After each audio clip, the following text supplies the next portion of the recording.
So when you've sat down to lose weight in the past, what is it that you did?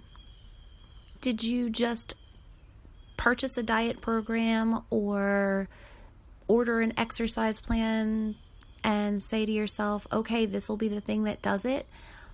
Or did you do any mental prep work? Did you expect that, just forcing yourself to follow some strict rules would eventually get your mind in the right place and then have everything else follow? Or did you perhaps maybe not give any thought really to what you were doing? You just tried something and got frustrated. Maybe you've tried to organize things on your own, but you need to make sure that your mentality is set up correctly, or nothing you ever set to do is going to work. Yes, maybe you can follow some strict rules for a while, but without that deeper understanding of what you're aiming at, the goal that you're focused on achieving and why, you're not going to most likely stick with it for the long run. Or if you do, there are ways that you can just be, soldier-like and follow, a diet program or an exercise plan or some specific rules. But again, without that deeper plan, that deeper thought process, it may not stick once you get there. So when you sit down and you say to yourself, okay, my goal is X, think about why. Why do you want that number on the scale? Why do you want the scale to move? What is it about your current situation that's bothering you? How do you feel throughout the day? What are things that bring to mind, oh, I need to lose, oh, I need to lose? Is it something that you're uncomfortable with, maybe in your clothes, maybe with your energy level, maybe when you run up and down the stairs, it's, you get out of breath and you're reminded of your physical fitness or your weight, maybe your knees are hurting, your back.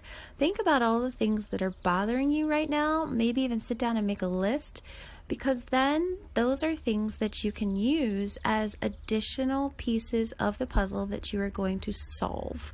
Those are other parameters and key performance indicators that you can watch and see improvements in beyond just seeing the number change on the scale. The other thing that we do, especially in Compass Club, when we get started and we help people get started planning out their goal and thinking through what their goal is, we want to make sure that you truly, truly see it and it's a clear picture. It's something that's not only just, okay, this is the number I want to hit, the end, but getting that actual real image in your mind of what that's going to look like, feel like. And this might sound really weird because I'm sure you've heard people say, make this gorgeous vision board. And, I almost like to encourage you to do it in a way that's not as fun or I don't know how to put this, or happy, more just like for real, like when you're in that moment and you're present and you're feeling, just pick up an object in your hand, feel the texture, feel the weight of it, feel the actual, heft of it. When I first start with clients, I always have a little red flag go up in my mind if they come in and they get excited and they're too excited. If someone's like overly exuberant, like, yeah, I'm ready to start my weight loss journey, it's awesome, it's going to be great, I have a little red flag shoot up. I would say 9 times out of 10, the people that are ridiculously excited at the beginning are not successful. Now, my entire pitch and my entire, core of everything that we ever talk about in the way that we encourage you to lose weight is all about staying positive and upbeat and focused and motivated and having that happy, wonderful, upbeat vibes guide you through to your weight loss, and knowing that if you're happy starting this moment, that happiness alone is going to fuel you and push you and guide you and get you to your goal faster than saying that the reaching of the goal will give me the happiness. No, it's the other way around. Decide that you're happy now, enjoy what you love about your life now, and that attitude alone will carry you further faster. So why am I now saying that having a happy, bubbly excitement about a goal is a bad thing. Because I often see that person has this maybe cartoon type bubble floating above their head. Maybe it's more of like, in the Rocky movies where it's that montage of, oh, I'm going to do this and this and this and this. And you know how it is. In a montage, in a movie montage, you just see like a flash of them running, a flash of them exercising, a flash of them, working out here or there. And it takes 30 seconds and you've seen this full transformation, and it was simple and easy and powerful because there's this like amazing music just playing and maybe giving you goosebumps as you're watching this happen, and it just is nothing but good. It's good. It's easy, it's simple. Well, you weren't there for the, slog to get out of bed. You weren't watching the character drag themselves into their closet, find their workout clothes, rub sleep out of their eyes, go to the bathroom, get your shoes on, head outside, find out it's freezing or raining or cold or muggy, trot back in the house, grab a jacket, force yourself to go back out and say, all right, I'm going to get wet. All of that ticking by of the seconds and the moments and the actual like deep, boring, routine, monotonous, those pieces are not shown because that's not motivating. That's not exciting. And I'm not saying you have to harp on it or get yourself depressed by, oh, it's going to be so terrible. However, I do know when someone has that clear, actual picture in their mind of where they want to be, they can feel it, they can taste it.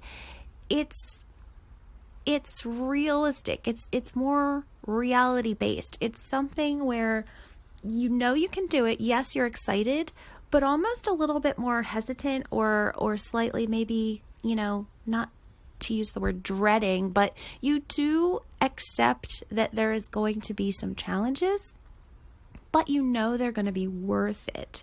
When people come to me with more of an attitude of, okay, let's do this. And you can just see almost it's like a clarity in their eyes of like, I hereby accept the challenge in front of me because I know I want that end goal. I know that is where I want to be, and it is fantastic and it is wonderful, and I want all of those things that come with it. So I am willing to do all the things between now and then. And again, we're not saying it's horrific or horrible or just, so just awful to lose or have to do the things you need to do to lose. But yes, it can be boring and it can take some time and it can be dull and monotonous and a slog and like, when is it going to get there? Those are the times that we come in though and keep you happy, upbeat, motivated, and ready to go.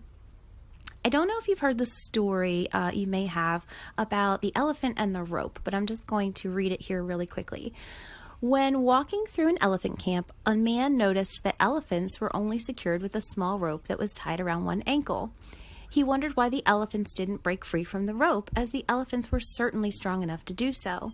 He asked the trainer why the elephants didn't break free, and the trainer responded by saying that they used the same small rope for the baby elephants all the way up to adulthood. Because they are too small when they are babies to break free from the rope, they grow up being conditioned that the rope is stronger than they are. As adults, they think the rope can still hold them, so they don't try to fight it. So, why do I tell this story? Basically, there's a lot of times when people, when you do get that happy, bubbly, excited cartoon character feeling of like, oh yeah, I'm going to do it. But you can see, what I'm saying here is, you can see they don't believe it. Again, it's like that cartoon thought. It's that happy, bubbly, like when we all sit here and daydream about, winning the lottery. We imagine, oh, I would go on this trip. I would, sit on the beach, sipping a margarita. I'd go by an island. We daydream about things that are unrealistic. And yes, those dreams can be exciting and motivating and inspiring, but to a point. For those who sit there and imagine winning the lottery, we all do it. Again, just do it right this minute. Think to yourself, okay, snap your fingers. You just won, $50 million. Imagine all the fun things you would do. Now, just because you have that awesome, happy, bubbly, excited image in your head of all the things that you'd be doing with that money, helping family members, pay off this or pay off that or buy things for people, does it mean that you're actually going to sit down and say to yourself, all right, here's my lottery plan. This is my lottery, go to end goal, playbook. I am now going to buy 500 lottery tickets a day until that dream is a reality. No, it's just that pretty little bubble in your mind where you get to daydream and imagine. When the person is thinking of a goal in that way, in that, yes, it would be nice, but I truly don't believe it's going to happen way, it's the same as that rope being tied to their ankle. They've maybe tried to lose weight before. They just don't deep down believe that it's going to happen. That goal that we're describing at the end is not, it's clear, just as it is clear that you could imagine what you'd be doing with that lottery money, but it's not real clear. It's yeah, okay, that's cool, that'd be awesome, but they maybe don't even realize it's not actually something they believe is going to happen. So again, when I see someone who is locked into something that's a clear vision, an actual real, I can feel it, I can taste it, I know what it's going to look like, feel like, and I know it's going to be me this time next year, actually in that scenario, not that postcard version of yourself that's sitting on a beach somewhere that is actually not going to be a reality. You're clear on what the steps are going to be, how you're going to be feeling, what you're going to be doing, how you're going to maintain that. And you actually know you've taken the rope off your ankle. You're ready to move forward. That is the difference between a dream and a goal. And when someone has actually developed and clearly identified a goal and set forward the steps to actually get to that goal, they've taken that rope off. They are no longer that elephant tethered to that tiny little rope. They are ready to make progress. So, step one, if you are unclear about your goal, if weight loss has been something you've tried and failed at, you might be like that elephant. You might have this tiny little rope that is literally nothing more than mentally holding you back. It's just a mental rope tied to you. You are physically capable of anything at all. Don't let past failures get you off track. And make sure that when you sit down and you think about what your goal is, you think about all of the things that you currently are uncomfortable with, and you actually allow yourself to truly believe that those things can stop happening. You truly, actually give yourself credit, believe 100% that those things can change. You actually envision yourself in sometime in the near future being different, having these problems no longer bothering you, and truly, absolutely envision and know that with a full certainty that you want to be there and you are willing to take the steps to get there. That is step one. Before anything else, we need to make sure that nothing is holding you back before you can set forward on your next steps of your journey. Because if you don't have that mental capacity to untie that rope, no matter what your plan is, you're setting yourself up for failure. You're not believing that you can walk out of that pen. You are thinking that you're secured still and you are stuck and you are not going to go anywhere. So if you want some help thinking through this and figuring out if you actually truly believe and trust yourself and know that you can do this, make sure to jump in the Facebook group, chat with us there, do what you can to give yourself that extra support. If you need someone else to help walk you through and work this out together, we are here to help. Join us in the club, join us in the group, utilize all of the wonderful tools that we have in our monthly membership club. Those are things that are all there to help you break that rope, break that cycle, and get yourself to where you actually know that you can be. I appreciate you listening. I hope you have a wonderful, wonderful day. Work hard, keep smiling, and enjoy the waves. So when you've